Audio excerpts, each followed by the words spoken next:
दोस्तों, आज की कहानी है एक नौजवान की जो बरसों दयारे गैर में गुजारने के बाद वापस वतन लौटा तो एक अनहोनी उसकी मुंतज़िर थी। वो अनहोनी क्या थी, आइए जानते हैं इस कहानी में। मगर कहानी शुरू करने से पहले हमारी आपसे दरख्वास्त है कि हमारे चैनल हैदर वॉइस को सब्सक्राइब ज़रूर कीजिए और साथ ही साथ बेल आइकॉन के बटन को दबाइए ताकि अगली आने वाली वीडियो का नोटिफिकेशन आपको मिल सके।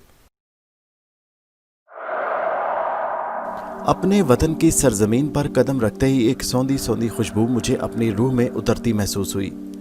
इतने बरस दयारे गैर के लोगों के दरमियान रहकर जिनके दिल उनके चेहरों की तरह सफ़ेद हो चुके थे, मेरे तमाम एहसासात जामिद हो चुके थे। लेकिन अब ऐसा महसूस हो रहा था जैसे किसी ने इन मुंजमद एहसासात के समंदर में कंकर फेंक कर हलचल मचा दी हो। मैंने इर्द गिर्द एक तायराना नज़र दौड़ाई। हर कोई अपने अजीज़ों की तलाश में इधर उधर नज़रें जमाए हुए था। मैंने अपने कदम हवाई अड्डे की वसी इमारत से बाहर की तरफ बढ़ा दिए। मेरा गांव इस्लामाबाद से कई किलोमीटर के फासले पर है। अभी मैं कुछ कदम आगे ही बढ़ा था कि एक टैक्सी ड्राइवर तेज़ी से मेरी तरफ बढ़ा। साहब जी आए मेरे साथ। उसने मेरे हाथ से बैग लिया और बाहर की तरफ बढ़ गया। मैं खामोशी से उसके पीछे हो लिया। साहब जी कहाँ जाना है? मैंने कहा सुल्तानपुर। सुल्तानपुर तो साहब बहुत दूर है, पूरे 300 रुपये लूँगा। ड्राइवर ने पुरसोच अंदाज में कहा। अच्छा ठीक है। मैं गाड़ी में बैठ गया। कुछ देर में ड्राइवर सामान डिग्गी में रखकर आ गया। साहब जी मेरा नाम नबी बख्श है, नई टैक्सी खरीदी है। आप तो देख ही रहे होंगे, बिल्कुल नई नकोर है। मैं ड्राइवर पक्का हूँ, शहर शहर का चप्पा चप्पा जानता हूँ। आपका नाम क्या है? ड्राइवर शायद बहुत बातूनी था, जो मुसलसल बोले जा रहा था और मुझे ना चाहते हुए भी उसे सुनना पड़ रहा था। मैंने कहा मेरा नाम आमिर मलिक है और बाहर मैं चिकनी सड़क पर निगाहें दौड़ा दी। वाह साहब, नाम तो बहुत प्यारा है। आपको पता है मेरी माँ को आमिर नाम बहुत पसंद था। कहती थी मेरे बेटे का नाम रखूंगी, मगर हाय रे किस्मत, मेरा बेटा ही ना हुआ और अम्मा इसी आस में चल बसी। वो नॉन स्टॉप अपनी हांके जा रहा था और मेरा दिल चाह रहा था कोई चीज़ उठाकर उसके मुंह में ठोंस दूं, लेकिन जब्त की कोशिश करते हुए मैं मुसलसल बाहर देख रहा था। एक मेरी बीवी है मरियम नूर, हमारी मोहब्बत की शादी है, लड़ाई भी खूब करती है। वो बोले जा रहा था और मेरे ख्यालात भटक कर घर जा पहुंचे। माँ मुझे देखकर कितनी खुश होगी और जीनत, सोचते सोचते अचानक मैं ड्राइवर की आवाज़ पर चौंका। साहब जी आप कुछ खाएंगे? लाऊं आपके लिए? नबी बख्श बाहर खड़ा पूछ रहा था। उसने गाड़ी एक खस्ता हाल होटल के सामने खड़ी कर दी। एक कप चाय। साहब जी पहले कुछ खा लें, फिर इकट्ठे चाय पियेंगे। और मेरा जवाब जाने बगैर वापस मुड़ गया। अजीब बंदा है, मान ना मान मैं तेरा मेहमान। मैं दिल ही दिल में सोचते हुए उसकी जानिब देख रहा था। कुछ ही देर में वो वापस आ गया। हाथ में सालन और रोटी थी। एक और लड़का भी उसके साथ था जो चाय पकड़े हुए था। मेरे साथ वाली सीट पर बैठते हुए उसने खाना मेरे आगे किया। मुझे सिर्फ चाय दे दो, मैंने कदरे रुखाई से कहते हुए लड़के को इशारा किया। आखिर इतने बरसों की बेहिसी का कुछ असर तो बाकी था। अभी लड़के ने चाय का कप मुझे दिया और चला गया। नबी बख्श खामोशी से खाना खाने लगा और फिर चाय के खाली कप और बर्तन उठाकर वापस कर आया। कुछ देर में वापस आकर ड्राइविंग करने लगा। साहब आपने अपने बारे में कुछ नहीं बताया। नबी बख्श ने गर्दन मोड़कर मेरी तरफ देखते हुए कहा। बताने को तो बहुत कुछ है, मगर मैं बताना नहीं चाहता, मैंने खोए खोए से अंदाज में कहा। क्या मतलब जी? वो हैरानी से मेरी तरफ देखने लगा। तुम्हें समझ नहीं आएगी, तुम ध्यान से ड्राइविंग करो। मैं एकदम से फिर कहीं खो गया और बाहर देखने लगा। शायद वो मेरे मिजाज को समझ चुका था, सो खामोशी से ड्राइविंग करने लगा। गांव की हदूद में दाखिल होते ही बारिश ने अपना रंग दिखाना शुरू कर दिया। मैं नबी बख्श को रास्ता समझाने लगा। गांव में काफ़ी तब्दीलियां आ चुकी थी, मगर इतनी नहीं कि मैं पहचान ना पाता। कुछ देर में मैं गली के सामने मौजूद था। तंग गली थी और टैक्सी अंदर नहीं जा सकती थी। बारिश की वजह से सब अपने अपने घरों में दुबके थे। नबी बख्श ने मुझे सामान निकाल कर दिया और वापस गाड़ी में बैठ गया। मैं चंद कदम चला और फिर नबी बख्श की तरफ वापस पलटा। नबी बख्श, इतनी बारिश में तुम कहाँ जाओगे? मेरे साथ आ जाओ। नहीं साहब जी, इससे पिछले गांव में मेरी खाला का घर है, मैं वहां चला जाऊंगा। नबी बख्श के जवाब से मैं कदरे मुतमईन हो गया। अभी मैंने गली में कदम ही रखा था कि अंधेरा देखकर मैं चौंक पड़ा। मैं इस आफत पर तिल मिलाकर रह गया। नबी बख्श ने गाड़ी की लाइटें ऑन कर रखी थी। वो बाहर निकलकर मेरी तरफ बढ़ा। साहब जी ये टार्च रख लें, काम आएगी। खुदा हाफिज। शुक्रिया तुम्हारा, खुदा हाफिज, मैंने उससे कहा। वो गाड़ी की तरफ बढ़ गया और मैं गली में दाखिल हो गया। मैंने इधर उधर देखा। मकानात की हालत अब पहले से कदरे बेहतर हो गई थी। अपने घर के सामने पहुंचकर मेरे पांव न जाने क्यों मन मन भर के वजनी हो गए। आखिर हिम्मत करके मैंने इस सब्ज रंग के दरवाजे जिसका रंग जगह जगह से उड़ चुका था पर दस्तक दी। कुछ पल इंतजार किया मगर अंदर से कोई आवाज ना पाकर फिर दस्तक दी। वक्फे वक्फे से बादल जोर जोर से गरज रहे थे जिससे माहौल खौफनाक शक्ल इख्तियार कर चुका था। ऐसा लग रहा था जैसे इस मकान में किसी रूह का नामो निशान नहीं। मैं सख्त कोफ्त महसूस कर रहा था। एक तो इतना तकलीफ देह सफ़र था, मेरा जिस्म थकन महसूस कर रहा था, मगर अंदर से मुकम्मल खामोशी के अलावा कुछ ना पाकर मेरा दिल चाहा अपना सर सामने मौजूद दीवार से पटक दूं। आखिरकार मेरे सब्र का इम्तिहान ख़त्म हुआ और दरवाज़ा खुलने की आवाज़ आई। फिर हाथ में मोमबत्ती पकड़े हुए वजूद ने बाहर झांका। नाकाफ़ी रोशनी के बावजूद मैं पहचान गया, वो बिलाशुबा जीनत थी। मुझे देखकर उसने रास्ता छोड़ दिया। बारिश की वजह से मैं अच्छा खासा भीग चुका था। उसने रास्ता दिया तो मैं फ़ौरन अंदर दाखिल हुआ। वो दरवाज़ा बंद करके मेरी तरफ पलटी। मुझे पूरा यकीन था कि तुम ज़रूर एक दिन वापस आओगे। देखा ना, मैं सच कहती थी, तुम आ गए, तुम वापस आ गए। वो खुशी से बोली, लेकिन ना तो उसकी आवाज़ में खनक थी और ना आंखें इस खुशी का साथ दे रही थी। आओ मेरे पीछे आओ। मैं खामोशी से उसके पीछे चल पड़ा, लेकिन मेरी नज़रें इर्द गिर्द बाकी अफराद की तलाश में घूम रही थीं। लेकिन मैं ज़ब्त का दामन हाथ में थामे चला जा रहा था। घर में मौजूद गैर मामूली खामोशी से मुझे सख्त उलझन हो रही थी। माना कि रात हो रही थी और गांव के लोग जल्दी सो जाते हैं, मगर अभी सिर्फ 8 ही तो बजे थे। मेरे अंदर बहुत से सवालात दिल मिला रहे थे। मुझे जीनत की आवाज़ से ख्यालात की दुनिया से बाहर आना पड़ा। कहने लगी, आप थक गए होंगे, इतना लंबा सफ़र किया है ना, फ्रेश हो जाएं, मैं खाना लाती हूँ। वो कमरे में दाखिल हुई और दिया सलाई जलाकर मिट्टी का चिराग रोशन किया और बाहर चली गई। मैं चाहते हुए भी कोई सवाल नहीं कर सका। जीनत तो ऐसे बात कर रही थी जैसे हम रोज़ मिलते हों। उसके अंदाज में ना ज़्यादा गर्मजोशी थी, बस आम सा रवैया था। और बाकी घर वाले ना जाने कहाँ थे। सोच सोच कर मेरा दिमाग माऊफ होता जा रहा था। मैंने एक पल के लिए सोचों को दिमाग से धकेला और बाथरूम में घुस गया। मैं जैसे ही बाथरूम से बाहर आया, जीनत आ चुकी थी और साथ ही कमरे भी रोशन थे। अब मैंने कदरे गौर से जीनत की तरफ देखा। वो जीनत तो नहीं थी, ये तो कोई और थी। मैं हैरत से उसका चेहरा देखने लगा। ये मेरी जीनत नहीं थी। एक निहायत संजीदा सूरत मेरे सामने थी। मेरी जीनत के होठों पर तो हमेशा हंसी होती थी, हर जगह उसकी हंसी के फवारे फूटते थे। ये आम हालत में भी उसके होठों पर मुस्कान होती और आंखें जिंदगी की चमक लिए होती, मगर ये आंखें वैसी तो नहीं थीं। इनमें वीरानी और मर्दनी छाई हुई थी। ये जिंदगी की किसी दमक के बगैर अफसुर्दा आंखें और होंठ जैसे कभी जिंदगी में मुस्कुराए ही ना हो। वो कई सालों की बीमार लग रही थी। आंखों के गिर्द स्याह हल्के उदासी में इजाफा कर रहे थे। सुर्खो सफ़ेद रंगत में जर्दियाँ गुली हुई थी। न जाने कितने ही पल यूं ही गुजर गए। मेरे इस तरह देखने से उसके होंठों पर एक अजीब पुरस्रार सी मुस्कान फैल गई। क्या देख रहे हो आमिर, बैठो खाना खाओ। मैंने उस पर से नजरें हटाकर इर्द गिर्द का जायजा लिया। आज भी कमरा वैसा ही था जैसा मैं छोड़ कर गया था, ऐसे जैसे मेरे बाद किसी ने इसमें कदम रखने की हिम्मत न की हो। यकदम मुझे शदीद भूख और थकावट का एहसास हुआ। मैं खामोशी से बैठ गया और खाना खाने लगा। तुम नहीं खाओगी? मैंने जीनत की तरफ देखा। नहीं, उसने मुख्तसर जवाब दिया। खाला और अम्मी कहाँ हैं? नजर नहीं आ रही। कितनी खामोशी है घर में। वो कहने लगी, वो तो चली गई। मैंने पूछा कहाँ? कहती जहाँ सबको जाना है। वो पुरस्रार अंदाज में बोली तो मैं यकदम चौंक पड़ा। कुछ नहीं, वो आंटी सुरैया के घर गई हैं। वो बीमार है, बारिश की वजह से वापस नहीं आ सकी होंगी। वो मध्यम आवाज में कहते हुए मेरा जवाब सुने बगैर वापस चली गई। मेरा दिल चाहा उसके पीछे जाऊं, मगर थकावट के बायस उठने की हिम्मत नहीं थी। कुछ देर बाद ही वो खुद वापस आ गई। ये लो चाय। उसने मेरी तरफ चाय का कप बढ़ाया। मैंने खामोशी से कप थाम लिया। बारिश अब भी मुसलसल हो रही थी, जिससे सर्दी में मजीद इजाफा हो गया। मैंने जीनत की तरफ देखा। वो आम से सफ़ेद रंग के कपड़ों में थी, लेकिन हैरत अंगेज तौर पर उसे सर्दी नहीं लग रही थी। जीनत, तुम्हें सर्दी नहीं लग रही? कोई स्वेटर पहन लो, मैंने उसकी तरफ देखते हुए कहा।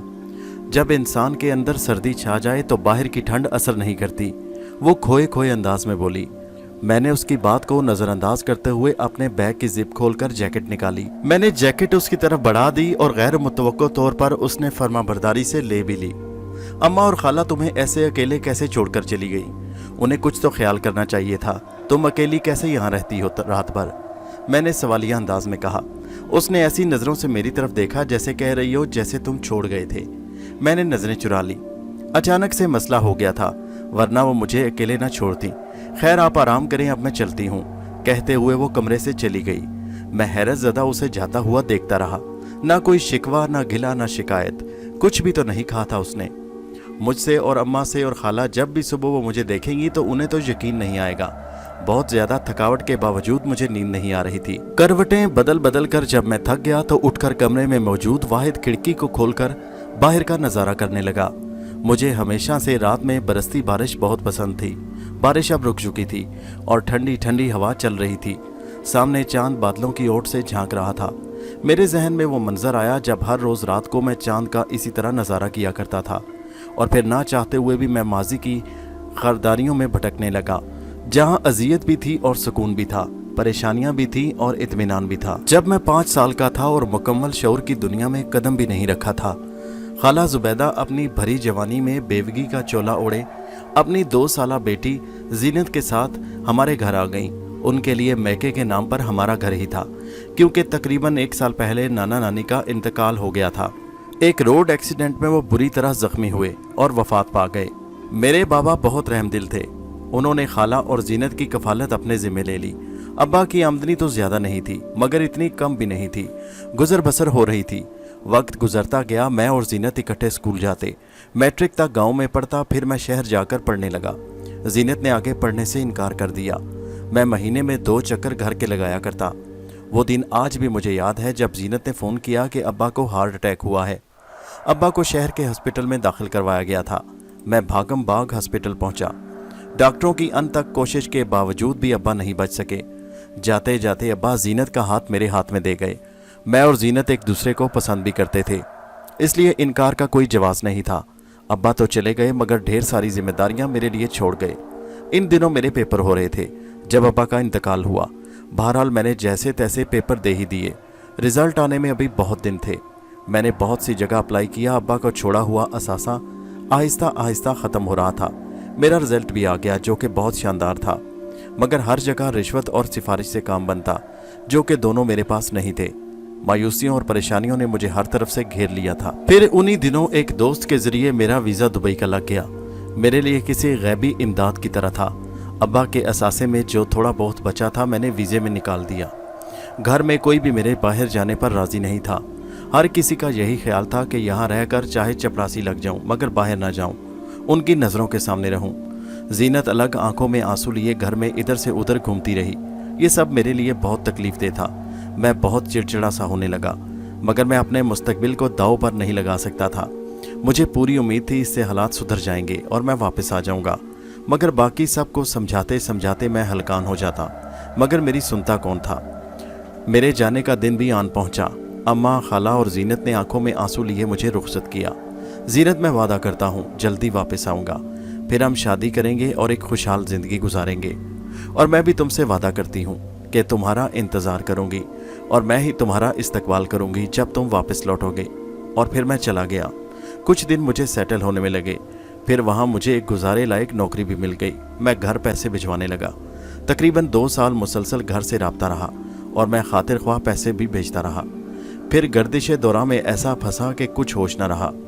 चोरी के झूठे इल्ज़ाम में मुझे जेल भेज दिया गया। वहाँ से निकला तो मेरे पास कुछ भी नहीं बचा था। बहुत सी मुश्किलात से गुजर कर न्यूयॉर्क चला गया। किन किन मुश्किलात का सामना करना पड़ा मैं ही जानता हूँ। फिर आज मेरा एक मुकाम बन चुका था तो मैं वापस आ गया। मैंने बिस्तर पर गिरते ही आंखें मूंद लीं।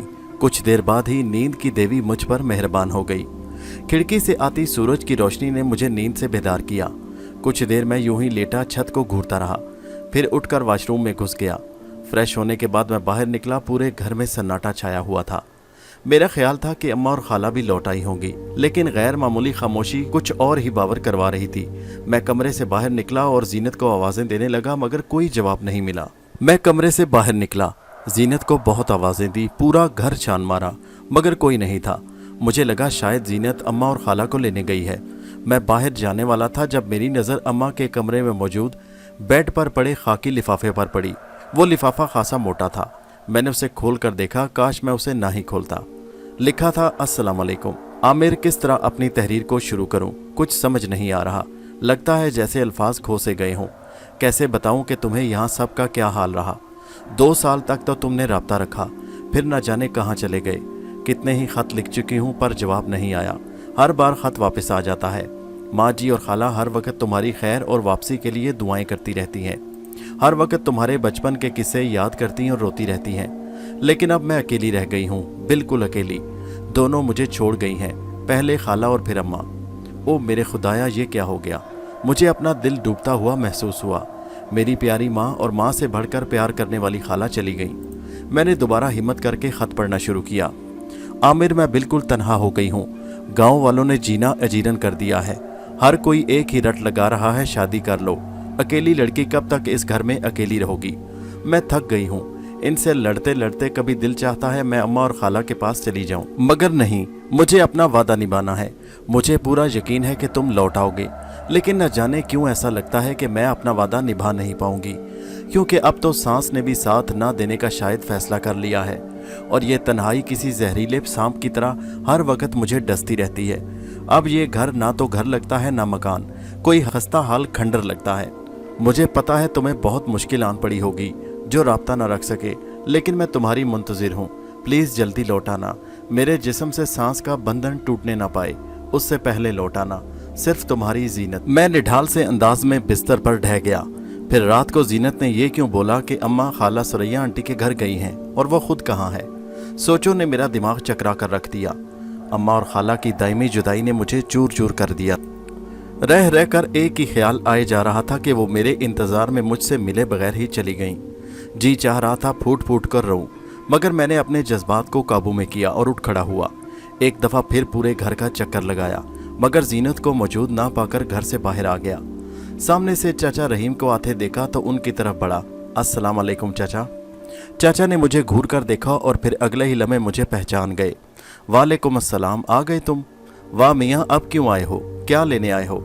जो तुम्हारे इंतज़ार में बैठी थी वो तो बारी बारी चली गई। चाचा खासा खफकी से मेरी तरफ देखकर बोला। मैंने शर्मिंदगी से नज़रें झुका ली। चाचा जीनत कहाँ है, क्या आपको पता है। मैंने उम्मीद भरी नज़रों से उनकी तरफ देखा। वो मुझे ऐसे देखने लगे जैसे मैं पागल हूँ। चाचा जीनत कहाँ है, आप तो यहाँ ही थे ना, आपने देखा उसे, वो किस तरफ गई है।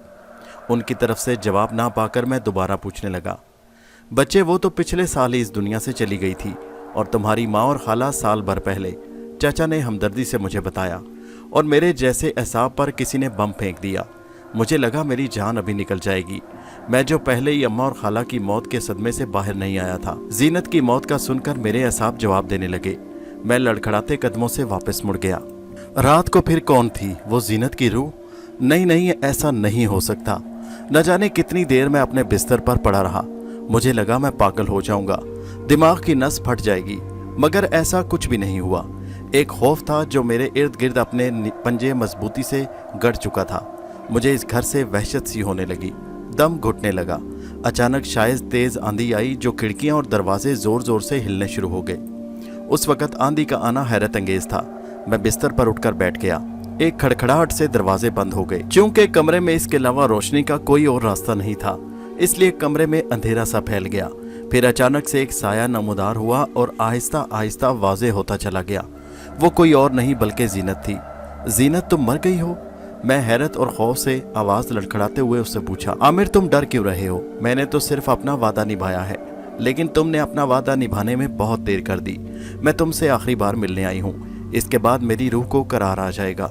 बस तुम अपना ख्याल रखना। ये कहते हुए वो गायब हो गई। जीनत, सुनो तो, मेरी बात तो सुनो। मैं मजबूर था, बहुत कोशिश से वापस आया हूँ। मैं भी तुमसे मिले बगैर अधूरा था। मुझे माफ़ कर दो, मुझे माफ़ कर दो। मैं चीखता रहा, चिल्लाता रहा, मगर कोई जवाब नहीं मिला। अब मेरे लिए यहाँ कुछ भी नहीं था। सब कुछ तो ख़त्म हो गया, सिवाय पछतावे के मेरे पास कुछ भी तो नहीं था। काश मैं वहाँ ना जाता, काश मैं पकड़ा ना जाता, झूठा इल्ज़ाम ना लगता। काश न जाने कितने काश जमा हो चुके थे, मगर सिवाय हाथ मलने के क्या कर सकता था। मुझे मालूम था कि अब मैं बाकी ज़िंदगी सुकून से नहीं गुजार सकूंगा। मैंने अपना बैग उठाया और वापस जाने के लिए तैयार हो गया। शायद वहाँ जाकर मैं फिर जज्बात और एहसासात से आरी हो जाऊंगा और फिर पहले की तरह दूसरों के साथ एक सरपट दौड़ में शामिल हो जाऊंगा और अपनी ज़ात के साथ इस पछतावे को भी भूल जाऊंगा। या शायद ये मेरी भूल हो। हमारे चैनल हैदर वॉइस को सब्सक्राइब कीजिए। शुक्रिया।